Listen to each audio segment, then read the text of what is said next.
Morning, everybody. Thank you for joining us. We'll begin with chapter 16, verse 21. Chapter 16, verse 21. And Hashem says to Moshe and Aaron, Hibadlu mitoch azos, separate yourselves from within this congregation, v'achale osam kiraga, and I will destroy them immediately. And this is right after they're already with the Torahs and Chopins, and they daven, that Hashem should have mercy. Moshe and Aaron daven that Hashem should have mercy on the nation. Okay, this is a very interesting Ramban over here. Ramban on Pasuk Chaf Aleph. Hibadlu mitoch edo azos. Yesh lishol. One could pose the question: Im Yisrael lo chatuv lo mardu berabam, lama haya haketzef aleim lemor va'achaleo sam kiraga. Sounds like God is saying, I'm going to destroy the whole nation, and Moshe and Aaron just move aside. Well, why would you destroy the whole nation? Was all of the Jewish people rebelling against Moshe? Last we checked, it sounded like 250 people were rebelling against Moshe. Vim gamheim mardu Korach v'chadaso. Maybe we're getting the story wrong. Maybe it started with 250, but maybe everybody after that was involved. Well, then what in the world is Moshe and Aaron's response when they say in the very next verse, God, could it be that one person sins and you're angry at the whole nation? Well, which one is it? If everybody is sinning, if everybody is rebelling, what in the world are Moshe and Aaron talking about? And if not everyone is rebelling, and it's really a relatively small number, why is God saying he's going to destroy the nation? Because of Rabbeinu Chananel, mitoch edo azos, adas Korach bulvad, lo adas Yisrael. The Rabbeinu Chananel says, this congregation is not the nation of Israel. It's Korach's group. That's what Ada means. That's what it means. So God is saying to Moshe and Aaron, separate yourselves from that group of whatever, 250 people, and I'm going to destroy those 250 people. Vayomru kel elokei ruchos l'chol basara ish echad yechata miyad odiah Kadosh Baruch Hu l'Moshe ki lo kol adas b'nei Yisrael bikesh l'chalos ela adas Korach bilvad. So God is saying to Moshe that it's only going to be Korach's group. Lefikach perish lo zeh shamarti hibadlu he'alu misaviv l'mishkan Korach nosam v'aviram hu shamarti lach. So actually, the way the Rabbeinu Chananel learns it is in verse 20. In verse 22, Moshe and Aaron say, "Really, Hashem, you're going to destroy everybody? You're going to destroy the whole nation?" And then, if you look in verse 24, God says, tell everybody to separate from Korach, Dasan, and Aviram, which means, says the Rabbeinu Chananel, that God is clarifying to Moshe, I'm not going to destroy everybody. I'm just going to destroy this relatively small group. Says the Ramban, ve'enan nechonim. I don't agree with that pshat. Ki lo haya roi sheyomer al Korach, Dasan, v'Aviram, she'im shlosha nashim, hibadlu mitocho edo ezos, ki ein ameda, ve'en Yisrael b'socham. So according to Rabbeinu Chananel, it sounds like the congregation in verse 21 is 3 people, right? Because the Ramban explains, the Rabbeinu Chananel explains that the reference in verse 23, the reference in verse 24 to separate from Korach, Dasan, and Aviram is an explanation of the Ada of the group mentioned in verse 21. So maybe it's a Mezumin, but it doesn't sound like an Ada. It doesn't sound like a congregation. Va'aronim adas makrivei ktoros haya b'socham bevoam. Va'od ki hibadlu remes l'Moshe v'Aaron b'lvad k'mo hiromu v'chein v'achaleo sam kiraga remes l'magefa shetzchala am rav yatsum kiraga. The Ramban says verse 21 does not sound like I'm going to destroy a small group of people. Verse 21 sounds like Moshe and Aaron should move away because I'm going to destroy them in an instant. If God says he's going to destroy a few people, would you think it wouldn't be in an instant?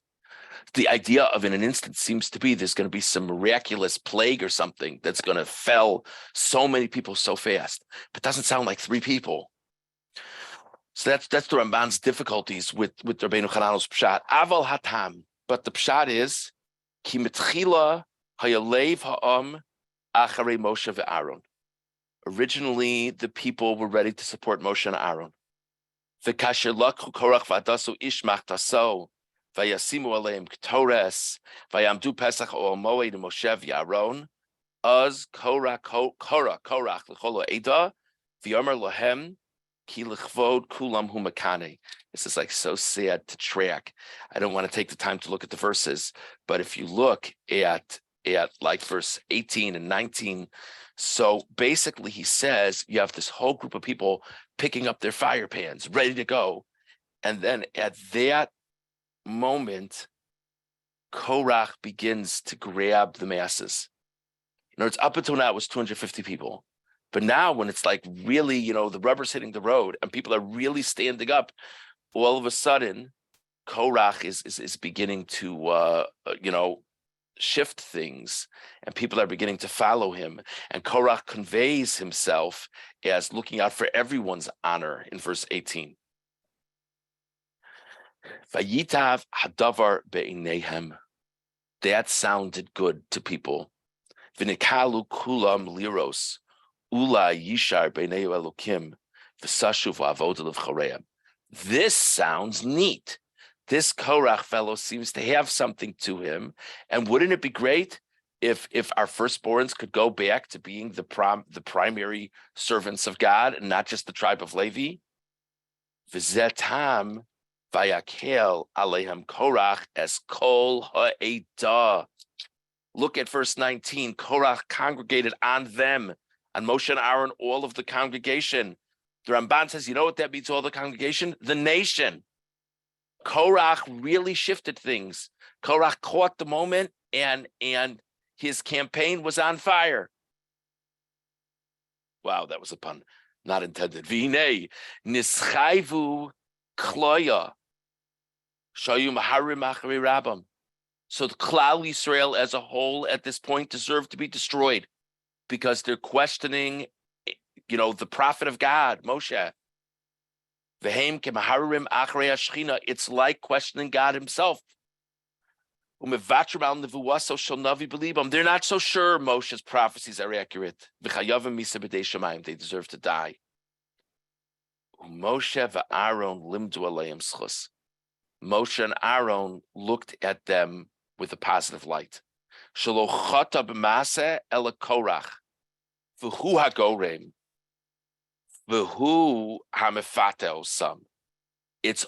Korach. He's the one doing this. He's the one tricking them. The people need a lesson. The people need a message. You know what that should be? Korach should die. Let them see that that's what happens when you rise up. But they shouldn't die. This is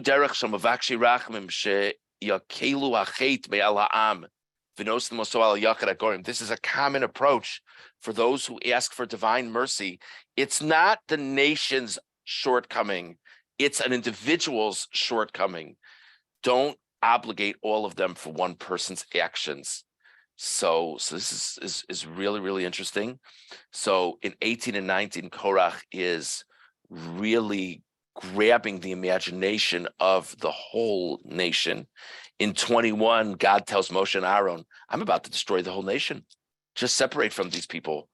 And in 22, they daven for the nation and they say, this is all Korach's sin. It's not that they think the rest of the nation is not involved in any way, but they're all just getting schlepped along with Korach. And then God tells Moshe in 24, tell the people to separate themselves from Korach, Dasan, and Aviram, which is so relevant in the context of the Ramban's pshat. Because what the Ramban would say is that, okay, I'm going to give them a moment to prove themselves. You telling me that, they just need some cold water, and if they have cold water, they'll understand that this is all ridiculous, and they should just get away from Korach. So you know what? Tell them there's about to be terrible destruction. They have to distance themselves from Korach. And if they do it, then they'll be saved. But if they don't distance themselves from Korach in this moment, they deserve the same fate as he does. Very interesting shot in the Psukim. Okay. Let's now go to verse 28. So Moshe and Aaron did convey that there were people who moved away from Korach, Dasan, and Aviram. And now, Vayomer Moshe says, Bezos Teidun, this is how you'll know, Ki Hashem shlochani, that God has sent me, La'asos es kol ha'ma'asim ha'ela, to do all of these actions. Ki lo milibi, it's not from my heart. It's not my idea. Verse 29, here's going to be the proof that Korach's complaint is bogus, and this, I'm really just doing God's mission. Im kamos kol adam yemusum ne'ela. If these people die like all other people die in a normal, natural way, ufkudas kol adam yipoked aleihem, and if they just have normal life events, lo Hashem shlochani, then you know what? I'm neglecting to prove that God has sent me. Verse 30, Vim briya yivra Hashem. But if God creates something novel right now, ufatziso adamo espia, and the earth opens up its mouth, uvala osam veskol asher lahem, and swallows them up, v'yardu chayim sha'ola, and they go down to the depths, v'datem kiniyatsu anashim ha'eles Hashem. And then you'll know that these people have directly rebelled against God. And of course, that's what happened.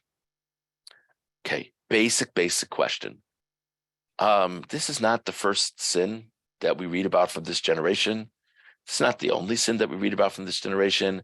This is not the only sin that receives punishment. But this is really a remarkable punishment. Why is this sin so much different than all the other Averos they've done and will do?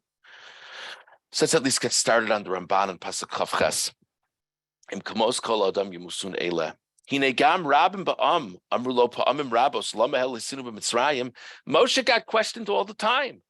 Many people in the nation said to him numerous times, "Why did you take us out of Egypt? Umazos asisa lanu lo tzionim b'Mitzrayim. What is this that you've done to take us out of Egypt?" Aval haya ha'onesh al eila mikol ha'adam ba'amram lo nale. Moshe calls Dasan and Aviram, and they say, "We're not coming." Are you going to treat yourself as an officer over us? They did two bad things. They disgraced the honor of Moshe, the leader of Klal Yisrael, the Navi, who's certainly worthy of their honor and respect. They blatantly disregarded and disrespected him, number one. Number two, they denied all the acts of God in the desert and in Egypt. God says to Moshe that Har Sinai is going to be a proof that they'll always remember that you're my emissary. They